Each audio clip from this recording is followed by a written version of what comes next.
नमस्कार दोस्तों, स्वागत है आपका आज के इस वीडियो में।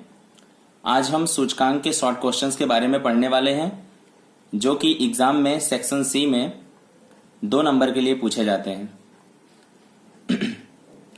चलिए देखते हैं। यहां पर मैंने पहला सवाल लिया हुआ है, एक समय अंतराल दौरान जीवन निर्वाह सूचकांक 280 से बढ़कर 340 हो जाए। इसका मतलब यह हुआ कि एक कोई निश्चित वर्ष से हम तुलना कर रहे हैं। कोई एक निश्चित वर्ष रहा होगा जब जीवन निर्वाह खर्च का सूचकांक कितना रहा होगा, 280, और कोई एक चालू वर्ष हमने लिया हुआ है जिससे मतलब 280 से बढ़ करके चालू वर्ष में, आधार वर्ष में 280 था, चालू वर्ष में बढ़ करके कितना हो गया, 340 हो जाए, और वेतन 13,500 से बढ़कर रुपए 14,750 हो जाए तो मजदूरों को वास्तव में लाभ हुआ है या हानि, उसे ज्ञात कीजिए। आपको भी पता चलता है कि जीवन निर्वाह खर्च का सूचकांक हमें खर्चों के बारे में बताता है, यानी जीवन को जीने के लिए जरूरी जो चीज वस्तुएं होती हैं उनके पीछे किया गया खर्च आधार वर्ष में कितना था और चालू वर्ष में कितना था। आप अच्छे से समझ पा रहे होंगे कि अगर हमारा खर्च 280 से बढ़कर के 340 हुआ है तो हमारा वेतन भी कहीं ना कहीं, हालांकि ये खर्च नहीं, ये क्या है, सूचकांक है, यानी 280% से बढ़कर के 340% हुआ है तो हमारा वेतन भी इसके मुकाबले, मतलब जब 340 होता है तो उसके हिसाब से ही होना चाहिए। अगर जितना ये बढ़ रहा है उसके तुलना में, उसके अनुपात में अगर वेतन हमारा बढ़ नहीं रहा है तो ऐसा माना जाएगा कि हमें रियल मायने में क्या हो रहा है, नुकसान हो रहा है। आइए समझते हैं अच्छे से। तो यहां आप देख रहे हैं कि आधार वर्ष का सूचकांक कितना दिया हुआ है, 280। आधार वर्ष का सूचकांक आप देख रहे हैं कितना दिया हुआ है, 280, और चालू वर्ष का सूचकांक कितना दिया हुआ है, 340। ठीक है, तो यहां पर इसको सॉल्व करने के लिए सबसे पहले हमें क्या करना होगा, जीवन निर्वाह खर्च का सूचकांक, और यहां पर लिखना होगा वेतन। ठीक, तो जीवन निर्वाह खर्च का सूचकांक आधार वर्ष में कितना था, 280। तो आधार वर्ष में वेतन कितना था, 13,500। यहां आप देख रहे हैं 280 से बढ़कर के 340 हुआ और वेतन 13,500 से बढ़कर के 14,750 हुआ। ठीक है ना, तो ये तो हो गया आधार वर्ष का सूचकांक और ये आधार वर्ष का क्या हो गया, वेतन। अब हमारा सूचकांक इंक्रीज हो रहा है, बढ़ रहा है। जब जीवन निर्वाह खर्च का सूचकांक 340 हो जाए तो वेतन इसके मुताबिक हमें नहीं पता है रियल में कितना बढ़ा है, 13,500 से बढ़कर के 14,750 हो गया, ठीक है। लेकिन 280 जब था तो 340 जब बढ़ा तो 340 के मुताबिक हमारा वेतन कितना होना चाहिए, वो हमें सबसे पहले क्या करना होगा, ज्ञात करना होगा। तो आप पहले भी सीख चुके हैं कि इससे इसका मल्टीप्लाई होता है और इससे हमेशा क्या होता है, डिवाइड। ठीक है, तो यहां पर हम क्या करेंगे, 340 को 13,500 से गुणा करेंगे और 280 से क्या करेंगे, भाग। तो 340 के मुताबिक हमारा वेतन कितना होना चाहिए था चालू वर्ष में, वो हमें ज्ञात हो जाएगा। तो कैलकुलेटर के माध्यम से इसको जल्दी से कर लेते हैं। 340 गुणे 13,500 भागे 280, तो हमें मिल गया है 16,392.85 है, तो क्या ले लेंगे, 86। 16,392.86, 16,392.86। इसका कहने का मतलब क्या हुआ, जब 280 सूचकांक चल रहा था तो वेतन 13,500 में काम हो जाता था। जब 340 यानी खर्च में इंक्रीज हुआ तो हमारा वेतन भी तो उसी के मुताबिक बढ़ना चाहिए, तभी तो हम जीवन को जी पाएंगे। हमारे पास जरूरी चीज वस्तुओं के लिए इतना पैसा चाहिए महीने में। 280 सूचकांक तो 13,500 वेतन, 340 अगर सूचकांक तो वेतन कितना, तो कितना होना चाहिए था, 16,392.86। लेकिन क्या 16,392.86 जितना बढ़ा? क्या नहीं। कितना बढ़ा? 14,750। तो इसका मतलब यह हुआ कि चालू वर्ष में जो भी मजदूर थे वो अपने खर्चों को सहन नहीं कर पाएंगे। क्यों? क्योंकि उनके खर्च में ज्यादा वृद्धि हो रही है, जबकि उनका वेतन कम बढ़ रहा है। उनका वेतन रियल में कितना होना चाहिए था? 16,392.86, लेकिन बढ़ा कितना? 14,750। तो आपको पता चल रहा होगा इसमें क्या हुआ है, हमें नुकसान हुआ है। नुकसान क्यों हुआ? क्योंकि होना चाहिए था वेतन खर्चों को देख करके इतना, लेकिन वेतन हुआ कितना? केवल 14,750। तो नुकसान कितने का हुआ? 16,392.86 इतना वेतन होना चाहिए था, जबकि हुआ कितना रियलिटी में? 14,750। तो बीच का जो गैप होगा वो हमारे लिए क्या होगा? नुकसान हो जाएगा। माइनस कर देते हैं 14,750। तो हमें नुकसान मिल चुका है 1642.86 रुपए का। हमें क्या हो गया है? नुकसान। ठीक, चलिए अब दूसरे सवाल पर आते हैं। वर्ष 2014 और वर्ष 2015 के थोक मूल्य के सूचकांक क्रमशः 177.6 तथा 181.2 ज्ञात हैं। यानी 2014 में जो सूचकांक है वो 177.6 है और 2015 में थोक मूल्य का जो सूचकांक है वो कितना है? 181.2। इन दोनों के सूचकांक का प्रयोग करके मुद्रास्फीति का दर ज्ञात कीजिए। तो सबसे पहले मुद्रास्फीति का दर जो आया हुआ है, इसके बारे में मैंने इससे पहले के वीडियोस में चर्चा की हुई है। आप वहां से जाकर के उसको अच्छे से समझ सकते हैं। इसके सूत्रों के भी बारे में मैंने बताया हुआ है। ठीक है। तो अगर मुद्रास्फीति का दर हमसे पूछा गया है तो सबसे पहले हमें मुद्रास्फीति के दर का सूत्र लिखना चाहिए। तो यहां पर मैं मुद्रास्फीति के दर का फॉर्मूला लिख रहा हूं। मुद्रास्फीति का दर, तो मुद्रास्फीति का दर का फॉर्मूला होता है चालू वर्ष के थोक मूल्य का सूचकांक, चालू वर्ष के थोक मूल्य का सूचकांक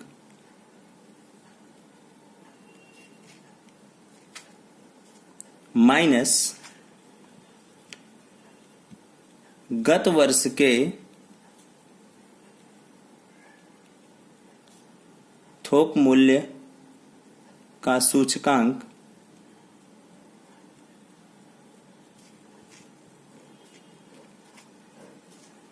बटे में फिर से एक बार गत वर्ष के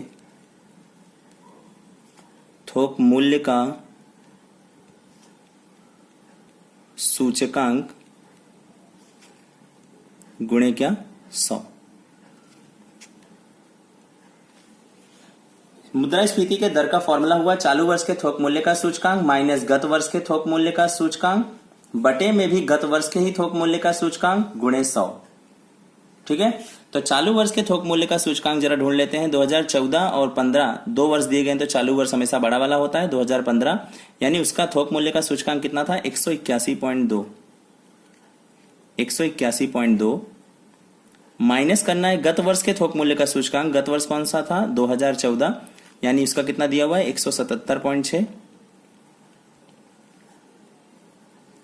बटे में क्या लेंगे? गत वर्ष के ही थोक मूल्य का सूचकांक लेंगे, वो भी कितना दिया हुआ है? 177.6 और गुणे क्या कर देना है? 100। तो यहां पर देख लेते हैं मुद्रास्फीति का दर कितना आ चुका है। 181.2 माइनस 177.6 जो जवाब आया है 3.6, उसको क्या करेंगे? 100 से गुणा कर देंगे और किससे भाग कर देंगे? 177.6 से। तो हमें जवाब मिल जाएगा 2.02 के बाद में 7 है, यानी 2.03। 2.03% क्या मिल गया हमें? मुद्रास्फीति का दर। ये हमारा आंसर है। ऐसे ही बहुत सारे इंपॉर्टेंट शॉर्ट क्वेश्चंस हैं जो आपकी किताब में दिए हुए हैं, लेकिन याद रखिए कि एग्जाम में इन सभी टॉपिक्स में से जो भी मैंने 6 सवाल लिए हुए हैं, इसमें से जरूर और जरूर एक सवाल एग्जाम में पूछा ही जाएगा, इसलिए वीडियो में अंत तक आप लोग को बने रहना होगा। चलिए एक नेक्स्ट क्वेश्चन देखते हैं। एक वस्तु का उत्पादन वर्ष 2016 में आधार वर्ष की अपेक्षा 9/5 गुना बढ़ा हो। अब आप देख रहे हैं कि कोई एक वस्तु है, उसका उत्पादन 2016 में क्या हुआ है, 9/5 गुना बढ़ गया है। किसकी तुलना में? आधार वर्ष की तुलना में। तो आधार वर्ष में उसका कोई ना कोई उत्पादन तो रहा ही होगा, जो कि 9/5 गुना क्या हुआ है, 2016 में बढ़ गया है। लेकिन आप देख रहे हैं कि आप देख रहे हैं कि आधार वर्ष का उत्पादन हमारे पास बिल्कुल भी ज्ञात नहीं है। आगे बढ़ते हैं। तो वर्ष 2016 के लिए, यानी जो भी चालू वर्ष है उसके लिए उत्पादन का हमें क्या ज्ञात करना है, सूचकांक ज्ञात करना है।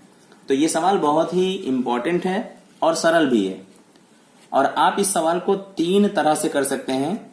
आधार वर्ष के उत्पादन को आप यक्ष मान के भी कर सकते हैं, आधार वर्ष के उत्पादन को आप 1 मान के भी कर सकते हैं, आधार वर्ष के उत्पादन को आप 100 मान के भी कर सकते हैं। लेकिन मैं आपको बताना चाहूंगा कि इस सवाल को अगर आप 100 मान के करेंगे तो आपके लिए ज्यादा ही सरल साबित होगा। ठीक है, तो हम क्या करते हैं, इसमें आधार वर्ष के उत्पादन को कितना मान लेते हैं, 100।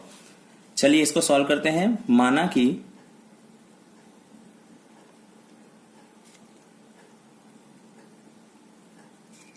आधार वर्ष का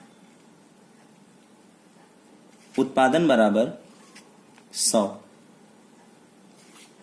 ठीक, अब आप देख रहे हैं कि 2016 का उत्पादन हमें कब ज्ञात होगा, जब हम आधार वर्ष के उत्पादन में 9/5 गुने की क्या कर देंगे, वृद्धि। ठीक है ना, तब हमें क्या मिल जाएगा, 2016 का उत्पादन। और आप अच्छी तरीके से जानते हैं अगर 2016 का उत्पादन का सूचकांक चाहिए तो 2016 का मूल्य होना चाहिए और आधार वर्ष का मूल्य होना चाहिए, और गुणे क्या करना होगा, 100, यानी P1/P0 गुणे 100। ये वाली पद्धति हमें अपनानी होगी।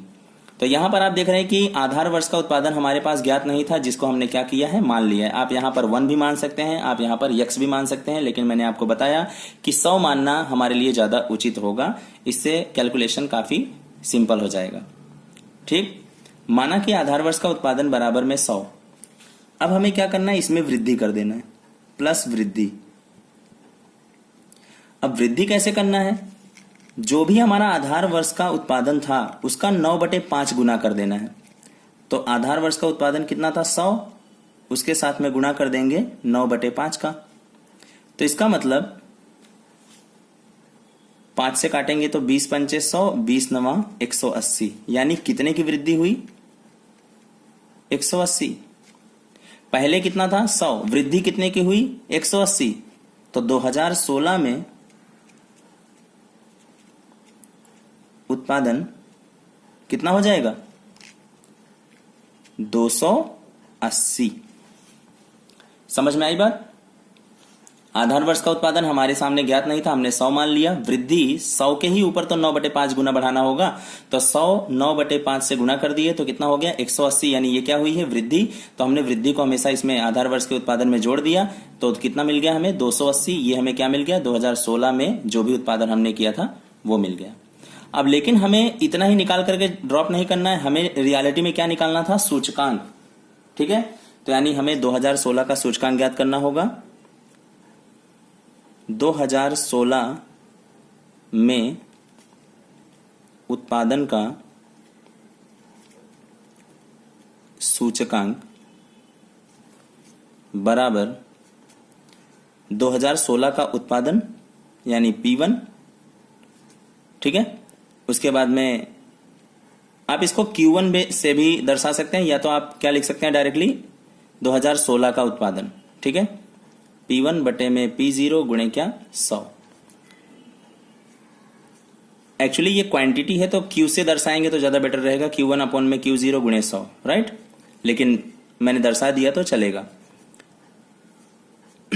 फिर आप देख रहे हैं कि चालू वर्ष का जो यानी 2016 का जो उत्पादन है वो कितना दिखाई दे रहा है, 280 बटे में आधार वर्ष का उत्पादन हमने कितना लिया था, 100, गुणे क्या कर देंगे, 100।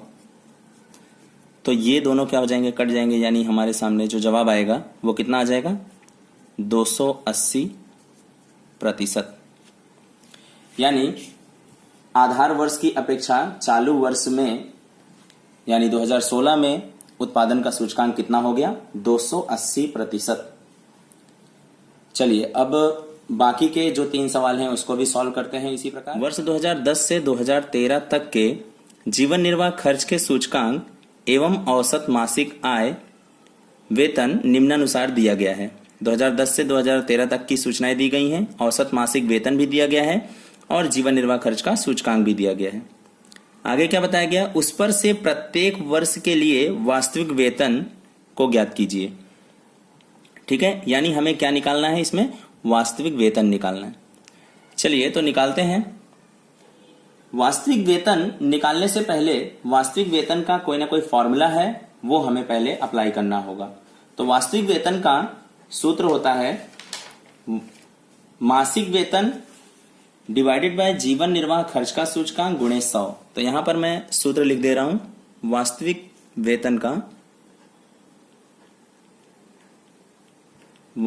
वेतन बराबर मासिक वेतन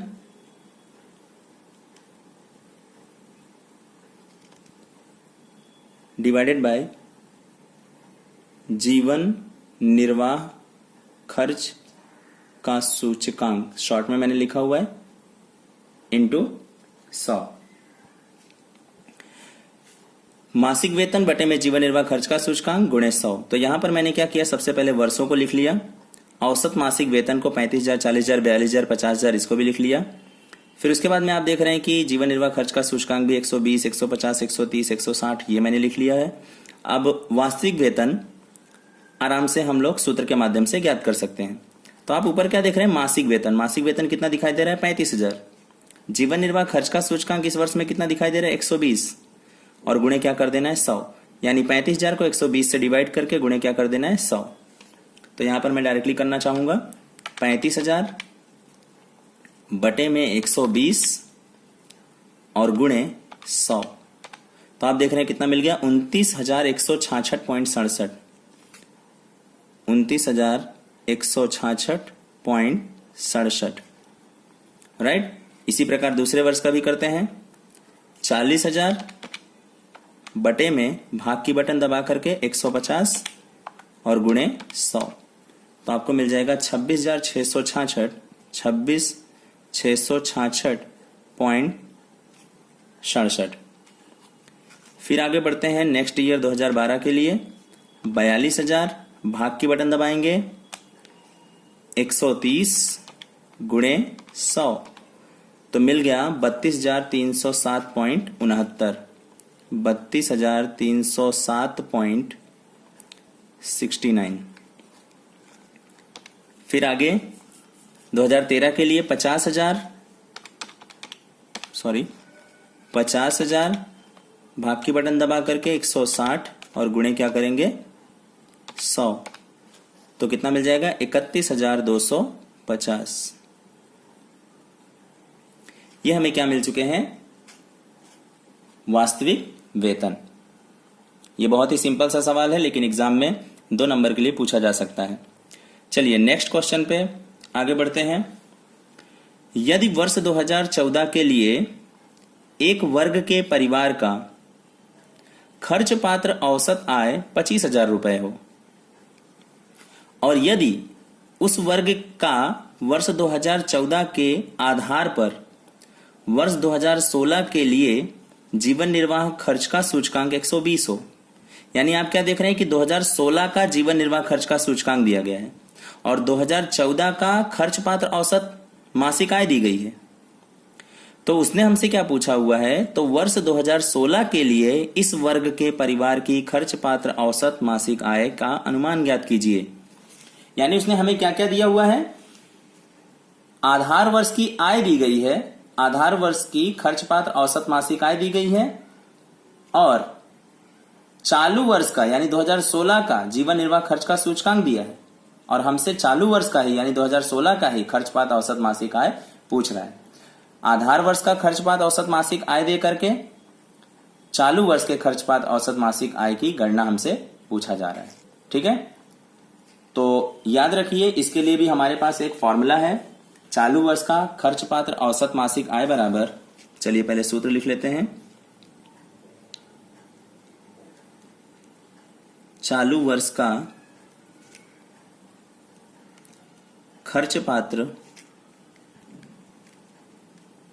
औसत मासिक आय बराबर चालू वर्ष का सूचकांक, चालू वर्ष का सूचकांक मतलब जीवन निर्वाह का सूचकांक, चालू वर्ष का सूचकांक अपॉन में आधार वर्ष का सूचकांक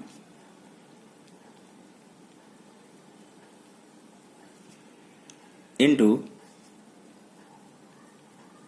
आधार वर्ष की खर्च पात्र औसत मासिक आय। ठीक, तो आपने ये सूत्र देखा, चालू वर्ष का खर्च पात्र औसत मासिक आय, यानी हमें क्या ज्ञात करना है 2016 का, तो 2016 हमारे लिए क्या हुआ, चालू वर्ष। चालू वर्ष का सूचकांक, चालू वर्ष का सूचकांक 2016 के लिए जीवन निर्वाह खर्च का सूचकांक भी हमें ज्ञात है 120।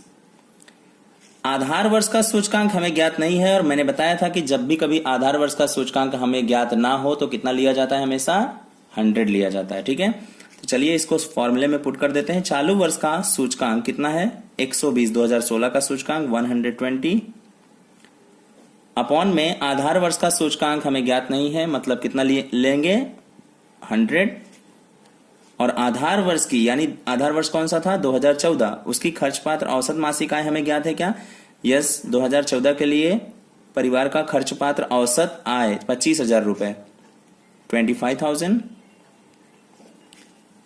कैलकुलेटर से इसका कैलकुलेशन दे देते हैं, तो 120 multiply by 25,000 and is divided by 100, sorry 120 गुणे 25,000 भागे 100, तो कितना मिल जा रहा है 30,000। तो ये जो 30,000 है ये क्या आया हमारा चालू वर्ष यानी 2016 के लिए औसत, 2016 के लिए खर्च पात्र औसत मासिक आय है ये हमारे लिए। ठीक, चलिए एक नेक्स्ट बहुत ही इंपॉर्टेंट क्वेश्चन है, उसको भी सॉल्व कर लेते हैं। यदि आईएल का मतलब होता है लास्ट पेयर का सूचकांक, यदि लास्ट पेयर का सूचकांक 221.5 है तथा आईएफ का मतलब होता है फिशर का सूचकांक, फिशर का सूचकांक हमें 222 ज्ञात हो, तो आईपी यानी पासे का सूचकांक ज्ञात कीजिए।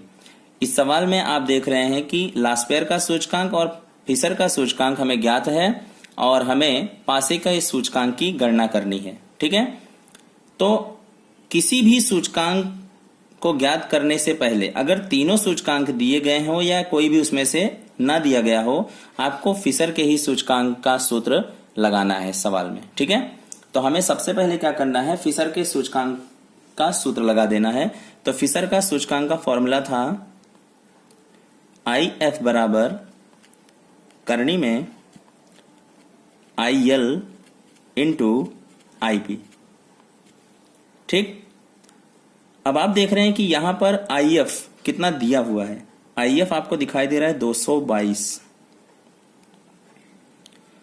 फिर रूट जैसा का वैसा, आई एल कितना दिखाई दे रहा है 221.5,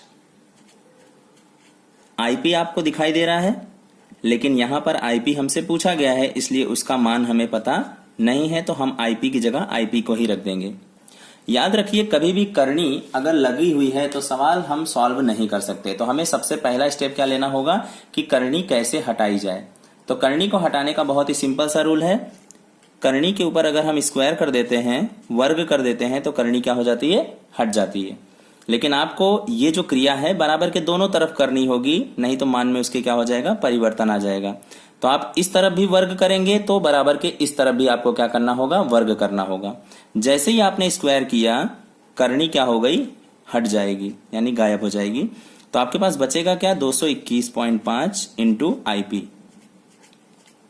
ठीक, और यहां पर क्या हो जाएगा, 222 के ऊपर स्क्वायर है, यहां करनी तो है नहीं जो हट जाएगी, तो 222 के ऊपर स्क्वायर मतलब 222 का क्या करना होगा, स्क्वायर करना होगा। तो 2 इंटू के बटन दबा करके इज इक्वल टू दबाने से क्या हो जाता है, उसका वर्ग हो जाता है।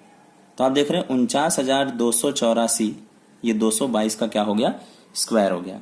अब आप देख रहे हैं कि 221.5 यहां आईपी के साथ में क्या है, मल्टीप्लाई, तो वहां जाएगा तो क्या हो जाएगा, डिवाइड। तो आप आसानी से आईपी का जवाब प्राप्त कर सकते हैं। कैसे, 49,284 को 221.5 से क्या कर देंगे, भाग। क्यों भाग कर रहे हैं, क्योंकि 221.5 आईपी के साथ में क्या है, गुणे में है। तो यहां पर ये गुणे में है, उधर जाएगा तो क्या हो जाएगा, डिवाइड में यानी भाग में चला जाएगा। तो आप इजीली 49,284 को ही 221.5 से क्या कर देंगे, डिवाइड कर देंगे। तो मैं यहां पर 49,284 लिखा हुआ हूं, उसको डिवाइड कर रहा हूं 221.5 से।